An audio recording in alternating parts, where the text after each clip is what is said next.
Welcome back, everyone, to Talking It Out with Mike and Bryan. We have a very special episode for you today. We have Thomas Jacobs from Katie Season here to break down all things Bachelorette, Bachelor in Paradise, and of course, we're going to get to know him a little bit. But first, you know how we do. We got to do hot takes, but today we're going to be doing it a little differently.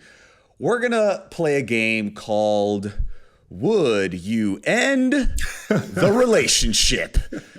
So basically, Mike and I are going to give each other different scenarios, different relationship scenarios where we need to decide whether we would end the relationship or not. Is this bad enough to end the relationship, or could you get through it together? So we're going to ask a couple questions, and we'd love the audience to participate and give us your thoughts. So, Mike, I'm going to let you take it away.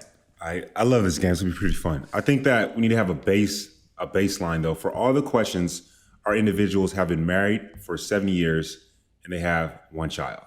Oh, okay. You're setting stipulations on this game. Okay. Because married with one child.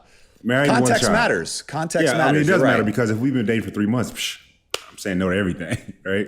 All right, so my first, would you continue the relationship or not, is this. Your partner tells you that they had sex with somebody else. Their excuse is that they were extremely drunk, and they were so sincere about it. Would you end the relationship, Bryan? Sincere or not, I mean, it's over. Like, what? Like, why? Like, when you started reading the sentence, I was like, what? Is this a joke? Extremely drunk? I mean, have you come ever on been now. blackout? I have been blackout, but I don't think I've ever, I for sure haven't taken advantage of anybody, and I'm pretty sure I haven't been taken advantage of when I was blacked out, and it hasn't been that many times in my life, but that's no excuse. Just because you're drunk, it's no excuse. I mean, you chose to drink those beverages, right? Drunk actions are sober thoughts. I agree. Yeah, I mean, this isn't have anything to do with, no. So I got a quick story about that. You always got stories, you know. So when I turned 26 years old, I was living, I turned 26 years old, and my ex at the time threw me a birthday party, right? She had shots that said MJ23. I spelled out MJ23. Okay. Me being the jovial individual I am that likes to drink every now and then, I would say 90% of those shots said MJ26, right? I had at least was on the floor, bro. I had at least 30 shots that night, right? My ex and my ex's mother, at the end of the night, they're carrying me out of the car and into their house, right? Okay. Literally, I'm a taller individual. I weigh a bit more. They're having to carry me into the house. That was a haul, man.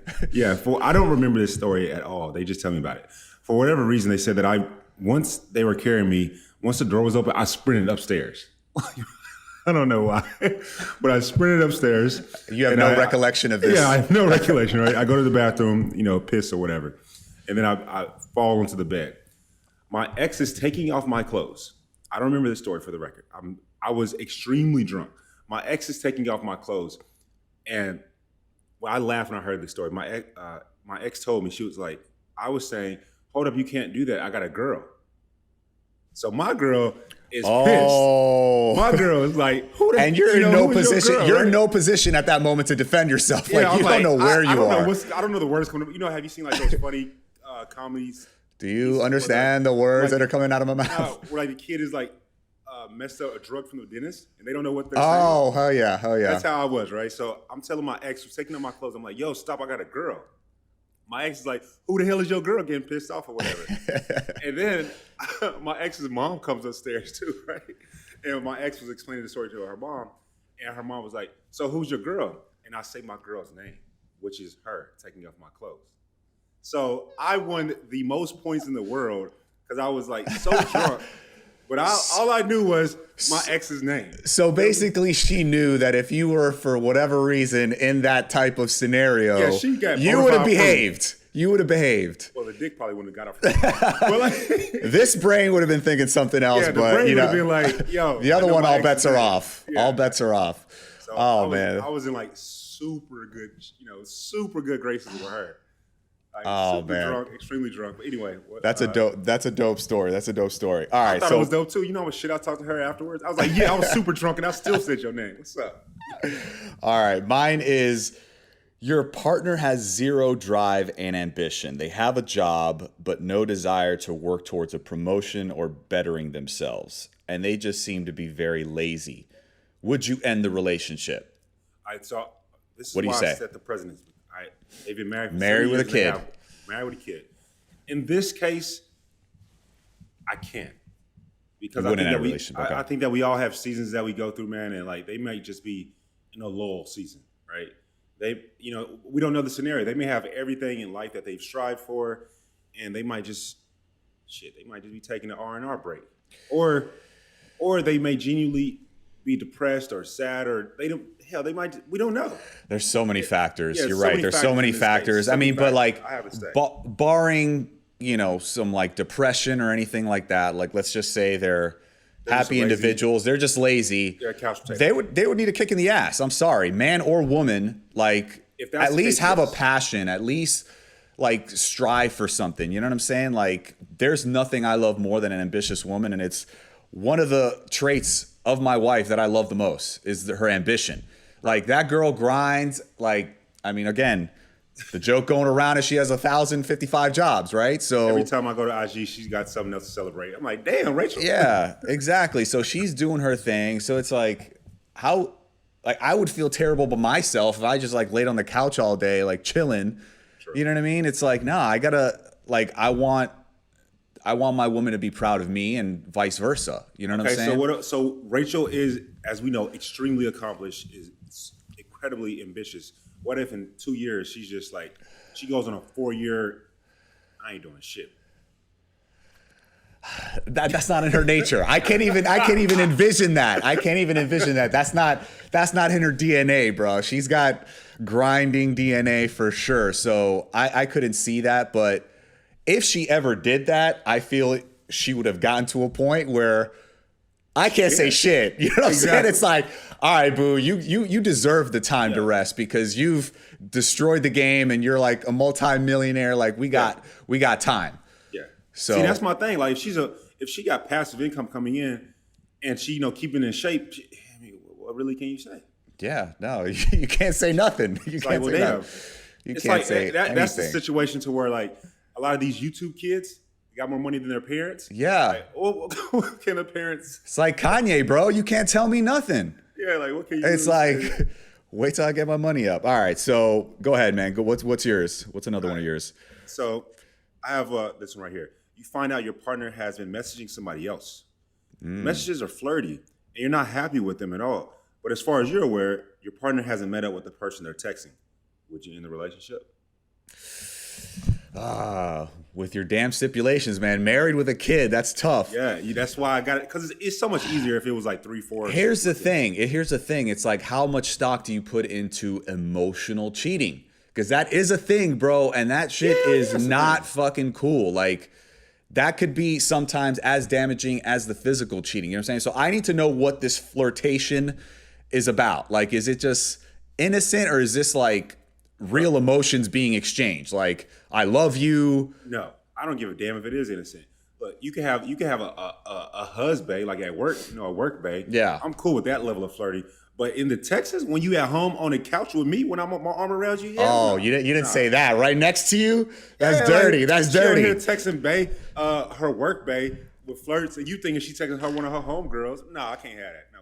So end the relationship, marriage over. No, I'm not into it. I'm putting my foot down. I'm like, yo, what is this? Okay, we don't do this. Like, it's not what we gonna do. Oh no, a talk is definitely gonna be had. You need to sit them down and be like, look, like if I see this shit again, like we're gonna have problems. Like we're having problems right now. Like you're in the doghouse. Like no doubt. Sure. Yeah. I'm gonna pull out my phone, text my girl Beyonce right quick. What's up, babe? It's like we both could play this game. Yeah, you want to play? Let's go. All honestly, right. we'll probably lose to the ladies. Let's be honest. Yeah, for sure. All right, another one of mine is on your wedding day. So had to choose this one because of the wedding. So on your wedding day, you find out that your partner had an affair. When you confront them about it, they swear that it's over and you believe them. The wedding is all paid for and your guests have started to arrive. Oh, God. Bro. What would you end the relationship? Bro, this is the best man. This is the best man. Yeah.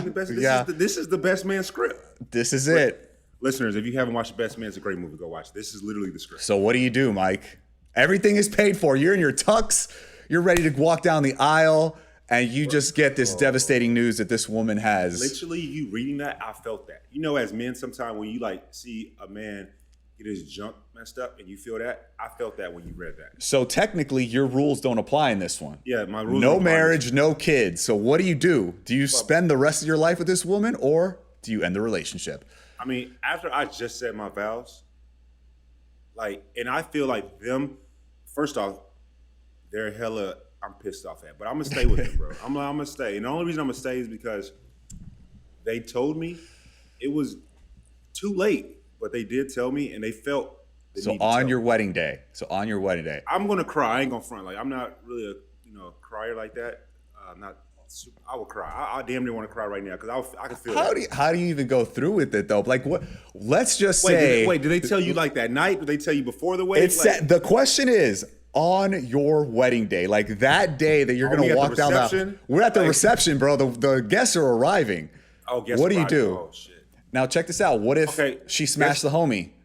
Oh, hell no. What if this was like a year ago that she smashed the homie? She smashed one of my best men. That's a no. Like, we're not getting married. Okay. If she smashed like rando guy. When she was with her girls in Cabo, I'm hurt. I really am. Oh, wow. That's tough. But I have to stay. We talked about it before. Remember we had Bree on, and Bree and I said we would stay with our partner if they cheated once, depending on what the cheat was. We've never cheated, nor would we, but I would stay, bro. The reason is because one of my tattoos is acceptance and forgiveness. I would stay. I would say it would hurt me a lot. I ain't gonna lie. It would hurt me. I might do some immature stuff. I might call Beyonce up right quick.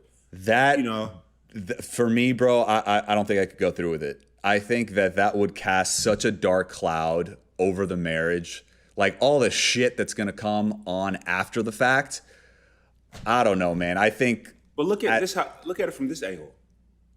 How much stronger your relationship will be if you can get through that. Because they told you for a reason. They told you because it was deep on their conscience. But girl, right before the wedding, like, why even plan a wedding? Yeah, like, why even plan a wedding? So, like, if you told me that day, does that mean it just happened?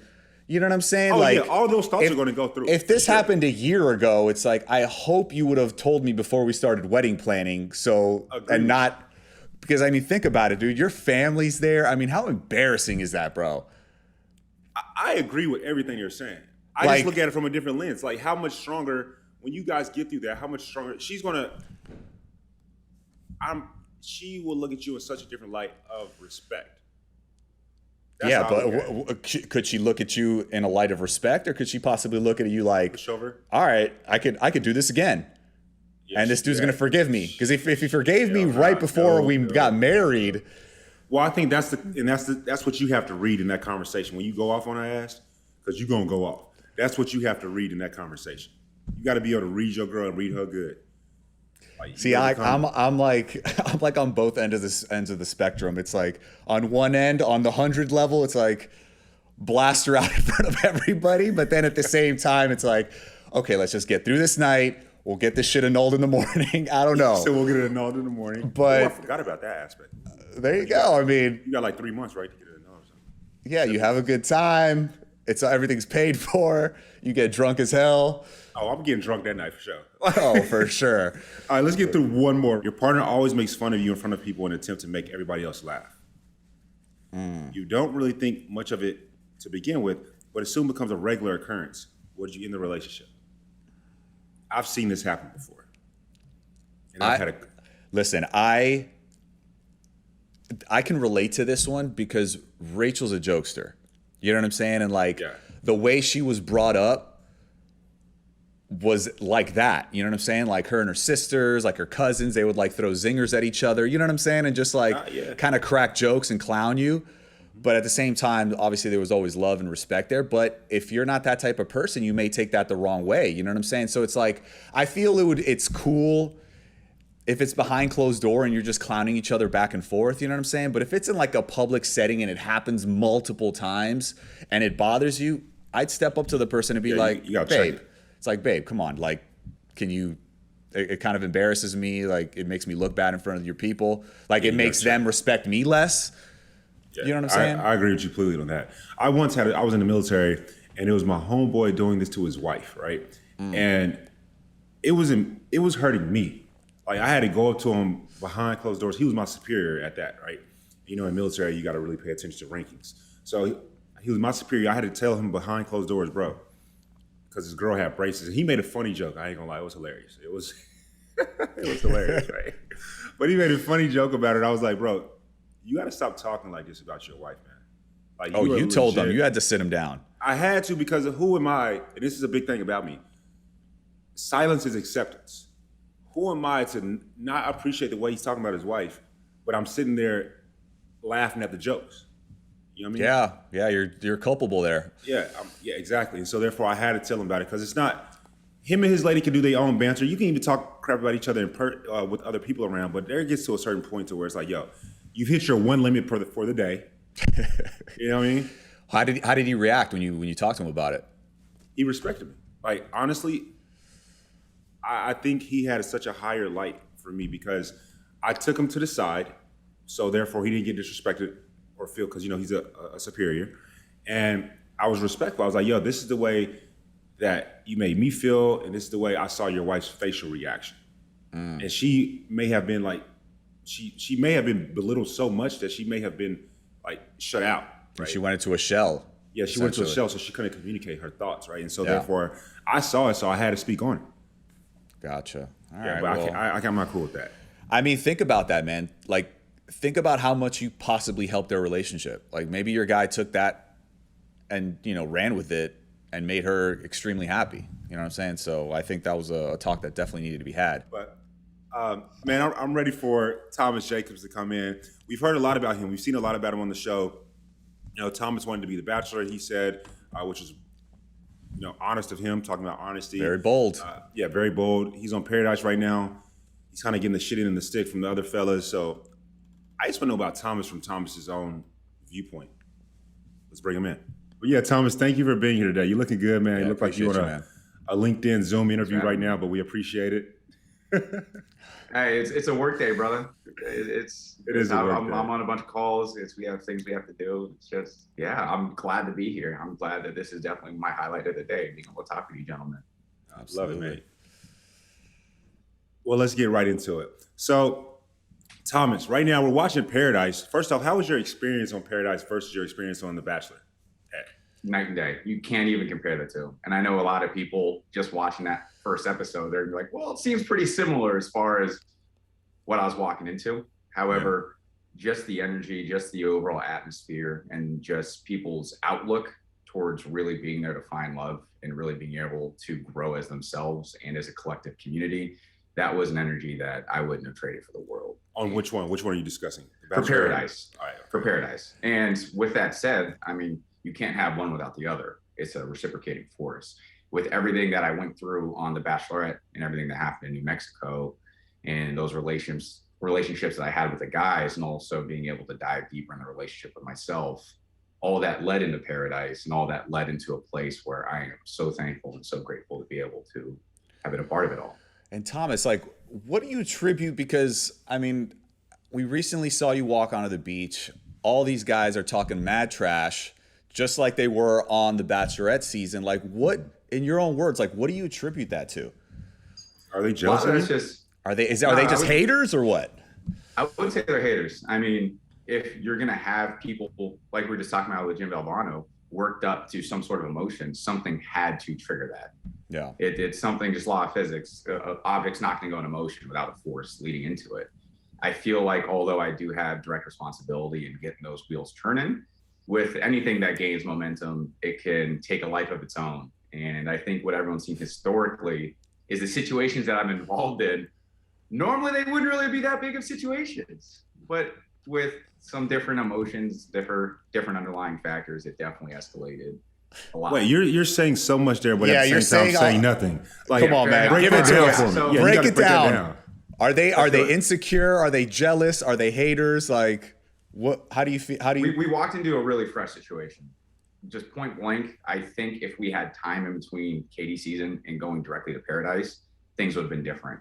We didn't get to see our season. We didn't get to hash anything out. Literally, we wrapped in New Mexico and we were on a beach. So it's like the next day, that's fair. Nothing was able to heal. And then you saw that firsthand when I walked in.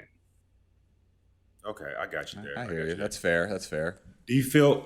I mean, where does this emotion, we're going to use your terminology, stem from when you were on Katie's season with the guys? Is it because that you said you spoke your truth of, considering being the Bachelor, or was it something else that we didn't get to see? Where does this emotion that the guys have stem from?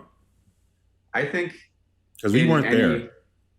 For example, we were sporting people here. In every locker room and in any team, a common enemy is going to bring people together closer than anything else.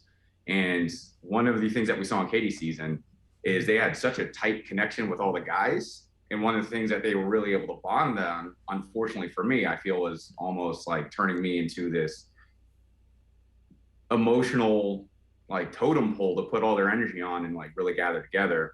And I think that's one of the reasons why like everything happened so quickly for me. I was like the odd man out.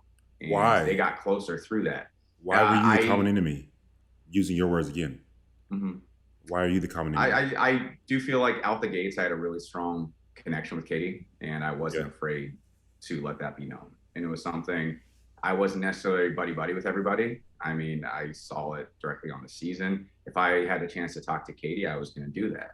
Gotcha. If I had an opportunity to co-act on something, I was going to do that.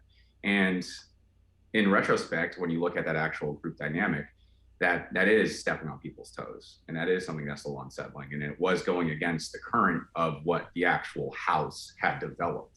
And by default, it was swimming upstream. And that's what carried over when we first entered Paradise as well. Can I interject and say, was it just you were being assertive with going after Katie, and the other guys may have felt a bit insecure in regards to that? Is that? No, I wouldn't necessarily say they were insecure on that. I think there was a lot of confusion to it because I was very direct going after Katie, but I was also back at the house. I would try to go out of my way to love and support and encourage some of the guys around. And then in doing that, they see two different things. Like, all right, well, here's this guy who's not playing by the rules that we've established here. Well, you got to do air quotes because there are no rules, right? That's what I thought. What are the rules? That's what I thought. So my biggest assumption was that like we were here trying to like actually pursue love, and then in that journey grow together. And I broke some unwritten rules. One, the way that I behaved with the guys. Two, the things that I said, like, God forbid you look at every single aspect of an outcome when you walk into a situation. I didn't get the memo that I was supposed to verbalize some things, but at the end of the day, like that was my truth, and I spoke it. It's something that. Let's get into that, Thomas. I mean, sure. I gotta commend you, man. You showed a lot of balls by basically just coming out and saying, "Yeah, I thought of being the Bachelor." Are a lot of those guys in that room that day? Are they full of shit? Because, like, did how many of those guys do you feel would have said the same thing, but they were just too scared to say it in that moment?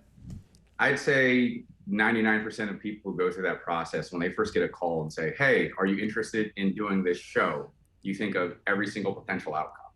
And what they ask me is like, is that something that ever crossed your mind? And the answer is yes. And everybody in that room, at some point, that has to be a thought. I mean, you guys could attest to it yourselves. Like, you've gone through this situation. I could ask that same question to you. When you were first recruited to the show, is that a potential thought that had passed your mind for any given glancing moment?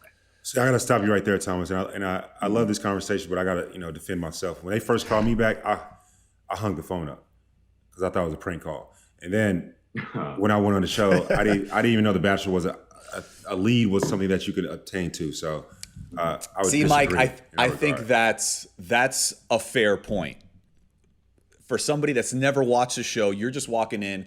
I'm going to meet this gorgeous woman, and we're going to see if we're compatible. That's kind of like your mindset. But then at the same time, like Thomas was saying, if you watch the show and you know how it works, if you watch the show and you've watched it for years, it's like it's really hard not to, I guess, place yourself in that scenario, just even as a hypothetical, right? And then whatever, you dismiss it. And even when you go on the season, like Thomas was saying, I mean, you're honed in on the lead. Like, he did exactly what he was supposed to do. He was honed in on the lead, and other guys got in their feelings about it, I think. So, but I agree with you, Thomas. I mean, a lot of those guys, they just decided to stay quiet, just to not ruffle feathers. And then you got outed by them. So Thomas, two thoughts. It happens. Let's hear it, Mike. You give me you make me think of like great athletes, like Kobe or Michael. And what I mean by that is their teammates a lot of times don't necessarily like them, right? But it's because that individual is zoned in. You know, they still want to lollygag and things of that nature, and sometimes it may ruffle the feathers. But at the end of the day, we're not mad at Kobe. We're not mad at Michael. We actually adore them. Respect. Right? You respect them. So my question to that is, did you like Katie or did you want to win Katie? I'm asking that genuinely. Don't like think about that. Did absolutely. you get your chance to like her? I did like Katie, but I will say everything about that. I like the idea of Katie more so than anything. Looking into just that entire process, I was single for 4 years leading into that. And it took me a lot to get to the point where I felt I was ready to actually pursue that again. And in doing so, I had to really just gear myself up mentally and get through a lot of personal demons that ended my previous relationship. I had been coming from circumstances where I had so much hurt in my last relationship that I didn't know if I was going to be ready to dive into another like full on, let's give it everything that I have type situation. And when I got recruited to be on the Bachelorette, it was something that was right around the same time where I'm like, you know what, I'm ready to try to love again. I'm ready to try to go all in. I'm ready to try to do these things. And when you are first opening yourself up to those possibilities after a long time and a lot of hardship, you have to almost really psych yourself up. You have to get ready to just go all in. It's just, I'm jumping in this water with 2 feet. And for me, that process, it turned into, and I apologize to Katie for this, it turned into almost like a representation of what I've been striving for projected onto Katie. And yes, I liked Katie. I think she's a great person. I still think highly of her and I wish her nothing but the best. And my emotions definitely did get charged to a point past where they would if we were doing this in a normal world scenario. However, at the end of the day, that gave me the assurance, that gave me the confidence that, well, I really am ready to find love. I really am ready to open myself up. And most importantly, I'm ready to do it the right way. I just had to touch that stove really quick with Katie and in New Mexico to realize that, yeah, I still have this fire burning in me and I want to make it happen. If you wouldn't mind, like what happened in your previous relationship that, you know, caused you all that hurt? So I was dating my ex and we were super serious. We were back and forth. I was living back and forth from San Diego and Guadalajara. I thought she was the one, and my family thought she was the one, and everything was going the way that you would expect a love story to unfold. And she ended up getting pregnant, and we were ready to take that next step in our lives and really like establish this is life, this is real. And we ended up losing the child. Sorry to hear that, man. And when that happened, it opened up so many different wounds in so many different places for both of us. And being in a long distance relationship and trying to fight through some really serious traumas, it ended up just pulling us apart entirely. And for me, what that left was the feeling of exploring love and the feeling of going all in and then losing that. It wasn't just like a relationship. It was real. It was, this is a potential mother of your future children. This is a potential like wife. Yeah. And that's something that like I held with me so tight. And I wish they showed it in Katie's season. I had that breakthrough that like I was ready to let that go and move forward in my journey to be a man, my journey to be a husband, my journey to be a father, in a direct conversation that I had with Katie. Yeah. And that was right before all the emotions really got supercharged and put me in a place where I was just like, I'm ready for love. Like, this is what I'm here for. Like, I'm ready to let go of all the fear that's been holding me back for the last 4 years. I'm ready to let go of just that pain that I've went through. And I want to find something that made all that I've experienced just worth it. And the sad reality of that was I did project things on the Katie off of the complexities that were going on within me. And I would go through that all again because I am confident at the point where I am fully ready. I've been able to work through that. And that's what I needed to knock down that last wall, that last barrier. It helped you grow. To really move forward with my life. Yeah. Yeah. Can you talk more about the man Thomas is prior to going on the show? And I appreciate you saying that. I went through something very similar. How was your upbringing, your childhood? We know your grandfather, super intelligent, with the Yale and Harvard, right? Mm-hmm. Who is Thomas outside of TV? So just touching my grandfather, legacy and what you leave behind is probably the most important things to me, just because I, as a half African-American mixed child and someone who's been able to see a lot of success and see just what generations before us have done to push my life forward, I had that direct role model with my grandfather. And that's something that I've carried with me all the time. And I'd say that's probably the biggest attributing factor to who I am in my life, because I've had so many blessings that I cannot say I was directly responsible for. It was from those who sacrificed to get me where I am. So every day that I try to live my life, it's how can I pass these blessings on to other people? How can we make a legacy and take what we've been blessed with and just make that tenfold everyone we come into contact with? And I structure my life that way. And it's all just based off the role models that I had from my grandfather, all my grandparents, my parents directly. I'm from a military household. My dad was a colonel in the Army.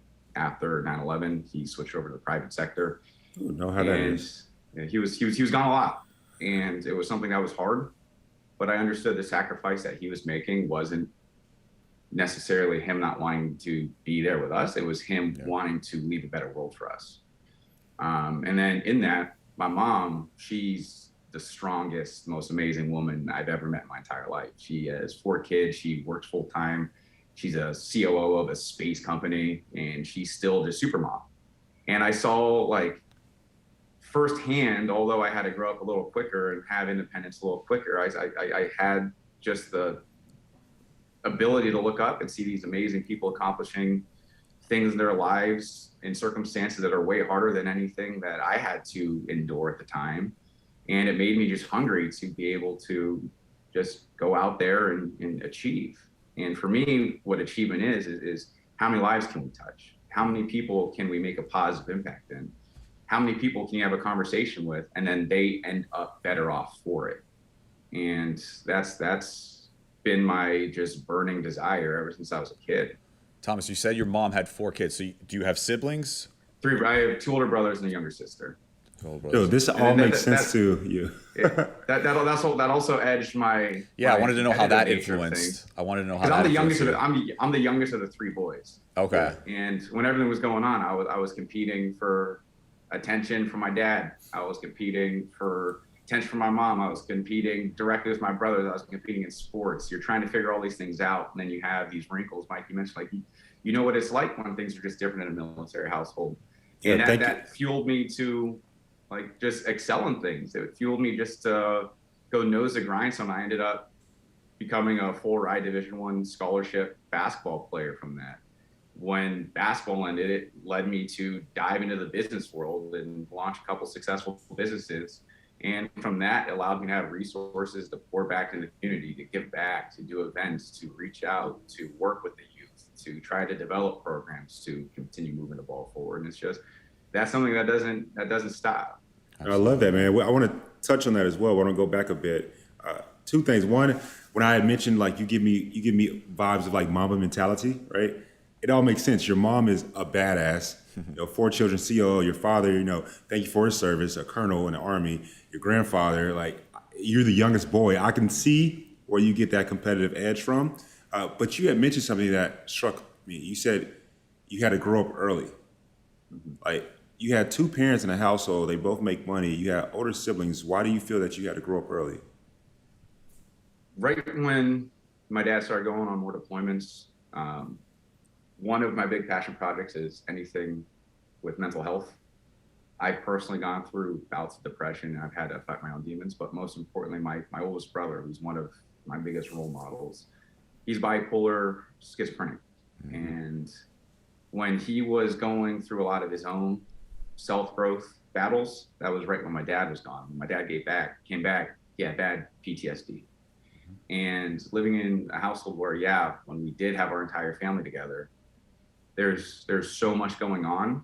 And with 4 kids and understanding that people need to be pouring into my oldest brother, Kyle, people need to be supporting my dad, and everyone's somewhat on edge trying to see what's going on. I somewhat realized that my best role in that was to almost like take a step back and just try to lessen the burden for anyone around me. So what I mean by that, since 4th grade, it's all right, no, I'm good. I'm gonna ride my bike. I'll get to school. I'll get to my practices. I'll get to games. I'll figure stuff out. Oh, mom's gonna be home late from work today. I'm gonna make dinner for the family. I'm gonna do this. I'm gonna set, I see this is going on. Let me go see how I can be of service to the people who I'm closest with. Yeah, it sounds like more so than stepping back, you stepped up. I mean, like you said, you grew up in that moment. You had to take charge. Well, in hindsight, as an adult now, I realize more often than not, for someone to be able to step up, they need to actually step back to assess what's going on. Well said. Because what happened with me in New Mexico, and I think one of the reasons that a lot of the animosity ended up spurning over to Paradise, was I tried to fully step up before really understanding the landscape of what the situation was in New Mexico. I was in my own head and I was so worked up to try to be like, all right, well, this is my journey. I did not account for, wait, there's 31 other people here on this journey going through that same exact thing. So what I probably most reckless of is coming in with a direct, just, this is my journey more so than this is a collective shared experience that's going to end with a lot of people trying to find love, whether that's with the Bachelorette, with themselves. Like, you need to make sure that you cherish those just as much as you cherish anything else. And Thomas, very well said, man. Thomas, what did your family think about you going on the show, and how do they see the way you're being portrayed and whatnot? Like, how did they feel about that? It was tough. Like, my mom couldn't watch the season of Bachelorette. Like, my mom flat out, she couldn't watch it. My family couldn't watch it. I didn't watch it. It was something, I don't necessarily believe in holding on to just negative components of what other people are saying. Because for me, at the end of the day, it's what someone says about somebody else says more about the person saying those things than an actual person. And one of the things that I'm grateful for in Paradise is we saw that firsthand. And the people on that beach in the collective, they listened and they acknowledged where people's viewpoints were coming from, yet they still took the time to get to know me from me. Yeah. And that was something that was one of my biggest blessings from there. My grandma, she taught me earlier on in life that if you really want to see someone's character and you really want to see what someone's made of, put them through adversity, put them through distress. And the reason why I don't have any qualms about going through the journey that I went through is you both could no one would want to be me, like going through what happened in New Mexico. You don't want to be in that position. You don't want to be the guy that people don't like. And going through all that, it's just, I feel that I stayed level-headed. I didn't call anyone out a name. I showed respect even when things were coming at me just very, very directly. And I can say that I'm proud of the way that, although it didn't end the way anyone really anticipated, I'm proud of the way that things were handled. And all I continue to do is try to share love with the guys and share on their growth journey. So, you did the upstanding thing, right? Of someone of your stature, 6'6" would do. Just stand back, be respectful, not call someone out of their name, and that's their character at that point in time. You mentioned, fighting your own demons when you were growing up and having to battle with depression. Can you speak to some of that? A lot of it was more so when I was getting a little older. When you're a kid, I mean, things are just normal. I remember growing up and everyone was just like, oh, well, your life must have been so different with your dad on deployments and these things going on. And then I thought that was an odd question, just like, what do you mean different? I don't have anything to compare it to. That's just what life was. Yeah, that's you. Yeah. And when things started to mature, and I'm going through college athletics, and I'm having more of these experiences, and I'm seeing other people's experiences, and I'm reflecting back on my own, just like youth. I grew up in a predominantly white neighborhood. We grew up upper middle class, and I was one of the only few minorities actually, like where I lived. Where You mentioned you being half black as well. What are you? So I'm black, Russian, Polish, a little Native American. Like I'm. The funny thing is, everyone thinks I'm Latino, and I'm everything but Latino. I ain't gonna lie, man. I got the Latino vibes when I saw you on screen. It's my dad always jokes around, well, half jokes around. He's like, you need to go join the FBI because you could be put into any global situation and look like you want to. Very, very ambiguous. But as far as the demons, it's you realize that with perspective, a lot of the things that you saw were normal are just broken things in this world. You mentioned me being 6'6" and calm. That was something I had to work through. It's something at my stature and the way that I look, if I'm not calm in a situation, things get escalated tenfold. Mm-hmm. And it's something we're seeing violence both amongst brother on brother and both amongst like just the community and the people in the community. And it's something I understood early that I need to be reserved, because if I get big and just over the top like that comes across as threatening. And the worst thing that happened to me, and what I directly learned this from, is like that scares people. And to be the direct result of like seeing fear in somebody's eyes because you're not in control of your emotions, like that's not a good feeling. That's something that from an early age, when I started to get bigger, I'm like, I'm never gonna be that person.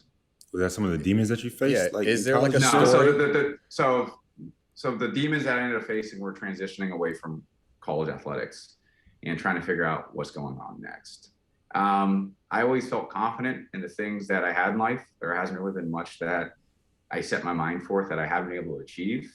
And I didn't know what was next. When you're growing up and then you are in this structured household where like it's a military family, you know what you're responsible, you know what you're supposed to be doing. And then you go straight into college athletics where everything's regimented tenfold. You don't necessarily fully have a sense of your own identity.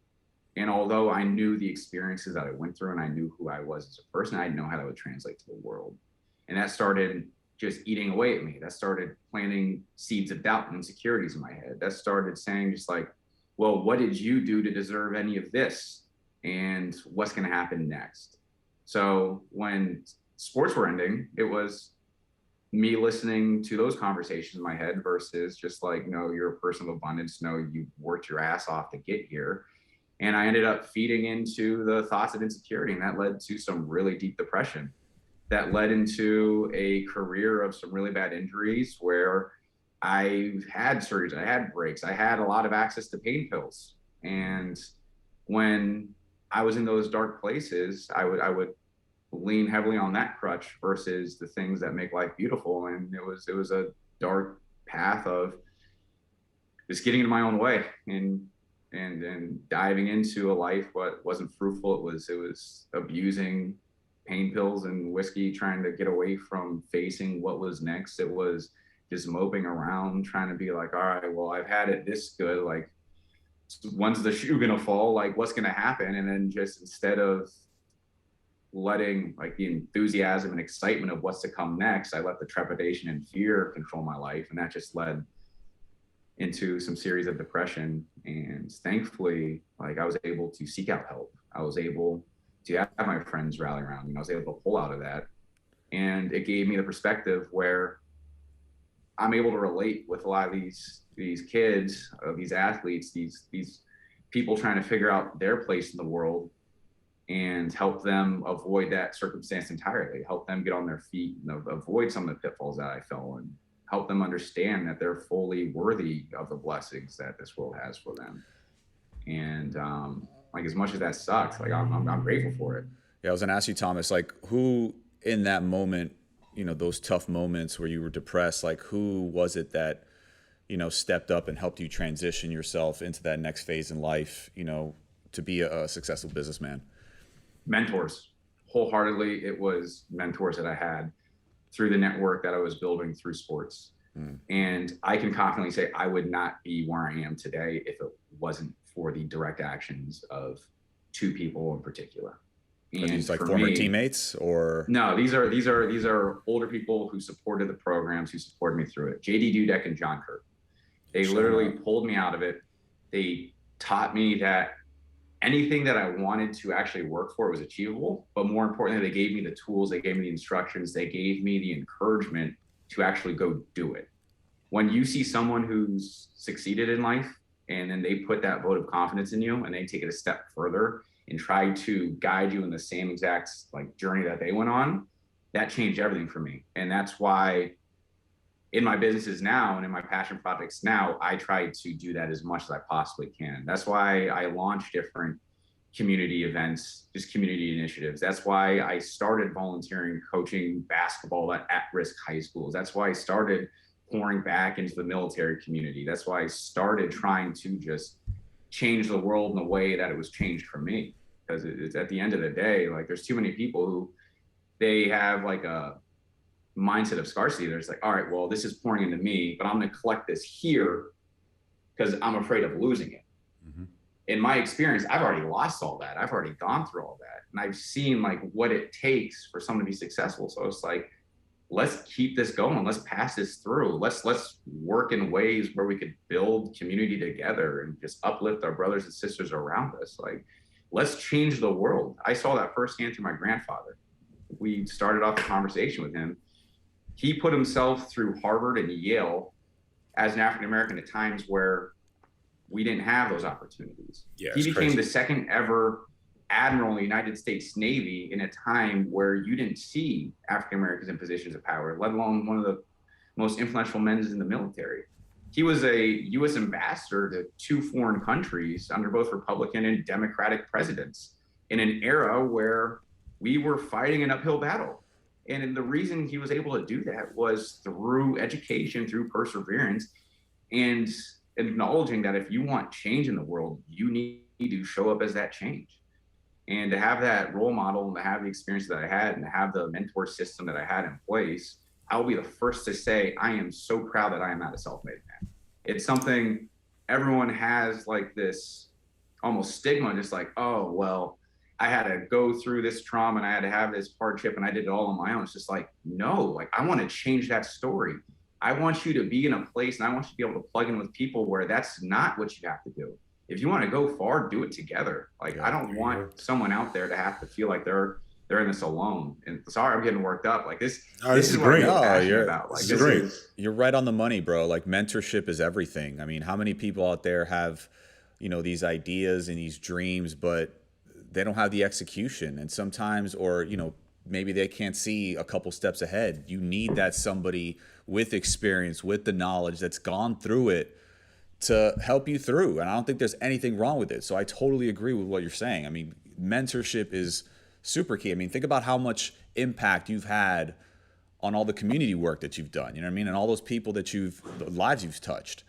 You don't really know how much you've done for them. You know what I'm saying? But just you being there, that's everything. I'm glad that you're getting worked up because this is the Thomas that we want to see that we aren't able to see on our TV screens, right? This is the Thomas Jacobs the man that you are. And, we're asking the tough questions to you and you're being honest about everything. And so we appreciate that. I think Bachelor Nation is going to appreciate it too. And, what happens in the future, right? I'm big on mentorship myself. And so I appreciate you saying that. And it made me smile when you said, I'm happy to say I'm not a self-made man. I was like, I think more people should, feel that way and be proud and happy for their surroundings and the people that they have in their network and in their life, because our network is everything, right? Like you said yourself, you were battling, some pain, you were abusing pain pills and whiskey and, those people pulled you out of that, right? Those are your network. And so I think that's an amazing thing for people to hear. So we appreciate you for that, man. Thomas, while we have you, and speaking to you now and just listening to your outlook and your intellect, what have you learned from your time thus far on The Bachelorette and Bachelor in Paradise? Oh, my biggest, what have I learned? I've learned you're not going to please everybody. And for damn sure. One of the biggest battles that I have, and one of the reasons why I think things went so sideways for me is I was generally running around trying to make everybody as happy as possible at all times. And more often than not, if you're doing that, you're doing it at the detriment, you're doing it at the sacrifice of yourself. And in going through this journey, what I've learned is, yes, you need to love and support everyone, but you need to just be a little more diligent of saying yes to yourself first and your own opportunities, because more often than not, in my experience with this show, it's the people who find their position who are able to help others so much more than like me trying to have a footing in sand versus on stone, trying to reach out and grab somebody else. And that really ended up pulling me off kilter. So for me, it was just never leave your foundational principles of who you are. When I was in New Mexico, I had 28 years of life of going one way. And then all of a sudden I'm like, all right, well, I'm emotionally charged. I'm just going to dive in this like a bull in a wrecking ball, bull in a china shop. And then it just didn't work because I wasn't true to who I was. It was something where anything that you do, how you show up here is how you show up everywhere. And that's why, like in all this, it's just, I wouldn't change a damn thing, because like the perspective that it gave and just the solidity of who I am as a person, and just understanding that this is where I am in life and that's okay. And I'm ready for this next step. Like, it was everything to me, man. Yeah, man. Like, That's awesome you say that. So Bryan and I talk about a lot.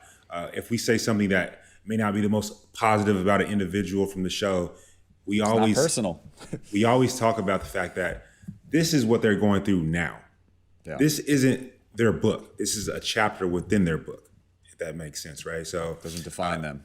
yeah, it doesn't define Absolutely. who you are whatsoever. You could do the dumbest shit, right, while on your time on TV, but then that's just, you could bounce back tenfold from that, because that chapter propelled part 2 of the book, which is, which could be your best part, right? So we never know that. So you're great, bro.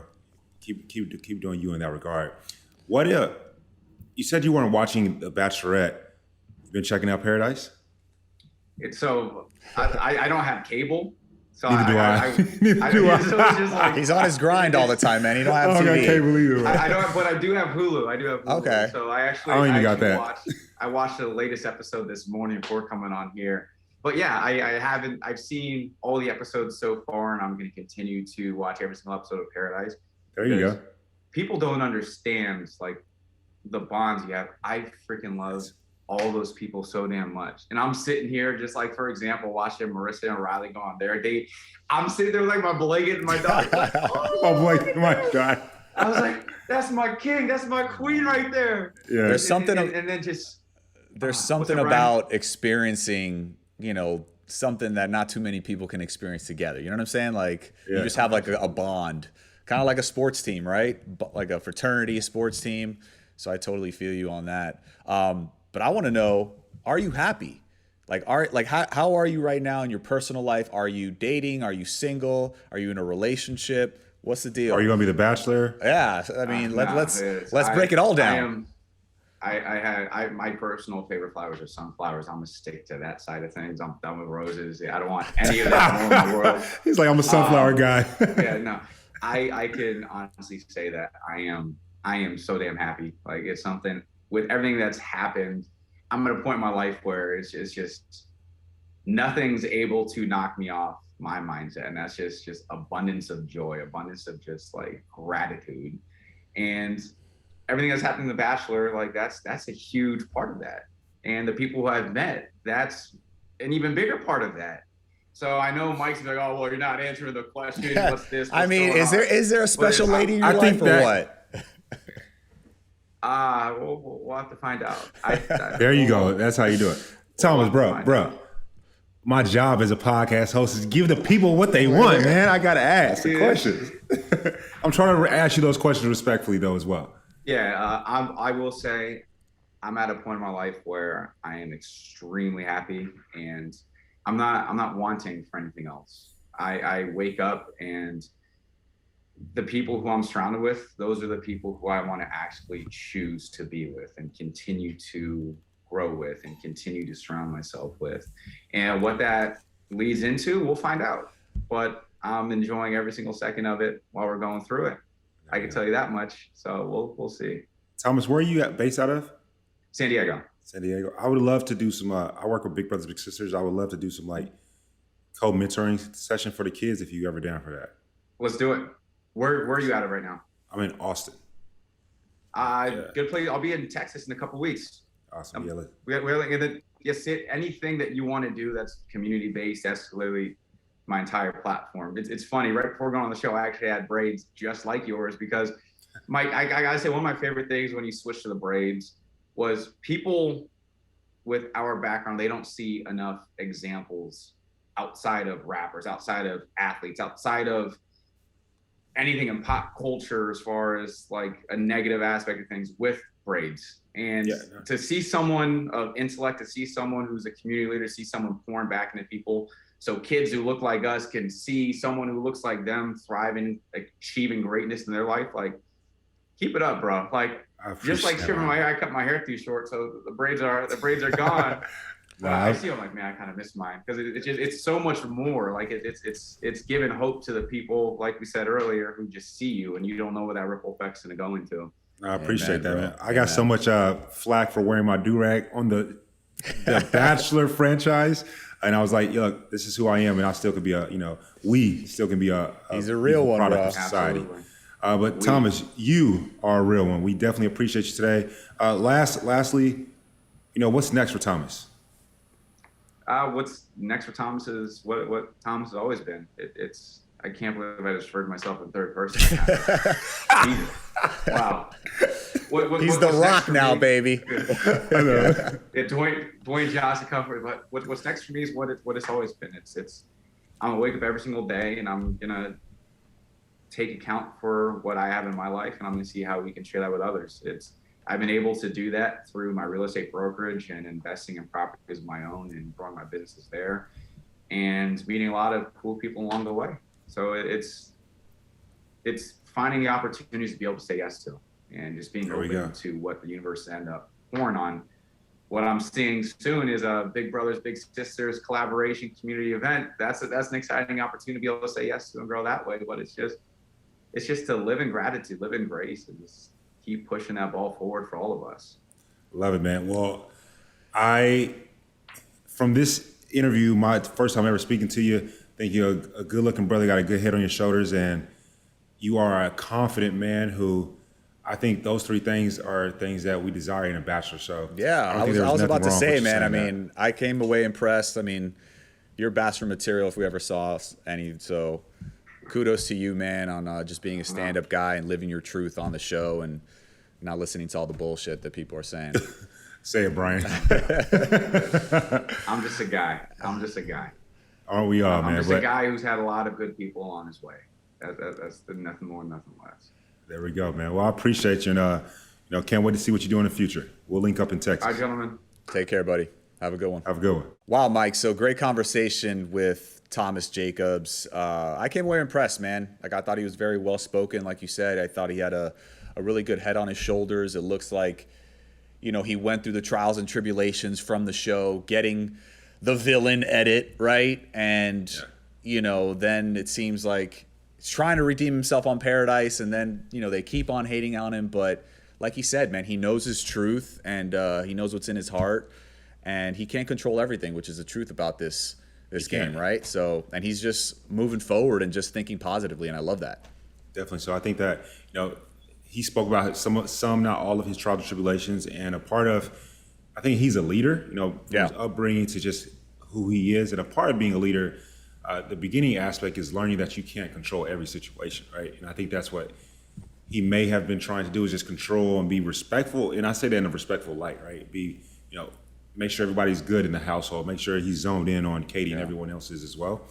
And I brought the Kobe and Michael Jordan situation up because a lot of their teammates didn't like them, but we love them, as competitors, and we love them for their accomplishments. And so I just think that's who Thomas is. I think that we're going to, in his life that he leads, we're all going to sit back and admire and be in awe of the greatness that he does. And he may ruffle some feathers because he's not here to play games. Yeah, and that's okay. That's good. I was the same way. Like, I went and my main goal is Rachel, right? Like, that's who I came here to see if she was the one for me. Like, all the guys on the show, I love you guys, but you came second. You know what I'm saying? And that's how it should be always. Yeah, I say as it should be. Simple you as know what I'm that. saying? Like, yes, he obviously came out with the comment, but at the same time, from what it seemed, it just seems like people were piling on, and he was just focused on Katie the whole time. So I like his integrity. When I asked him, I said, "Were you there because you like Katie or for the competition?" And he was transparent about that as well. Yeah, I think to him, Katie was more of a stepping stone to know that he can be vulnerable again. Yeah. And sometimes that happens, it's just right? Real. It's it's just real. Like we talked about timing. We talked about timing on the last episode. Yeah. So the timing may not have been right. He needed Katie to, bounce up. You need to go. You need to get dumped. You need to go through that heartbreak. You need to learn those tough lessons in prior relationships so that you could be the best person for the person that you're going to end up with. Definitely so, man. So on that note, guys, to our listeners, we absolutely love you guys. Thank you so much for tuning into today's episode. Definitely so. We always love to hear your opinions, your stories, and your insights. So please don't forget, baby. Come on now. Give us a like, comment, follow, message us on social at Talking It Out BN. That's Talking It Out B as in Bachelor, N as in Nation on IG, Facebook, and Twitter. And as always, don't forget to subscribe to our podcast on Spotify, Apple Podcasts, or wherever you're listening to right now. And baby, don't DM me no more until you hit that subscribe. Love y'all.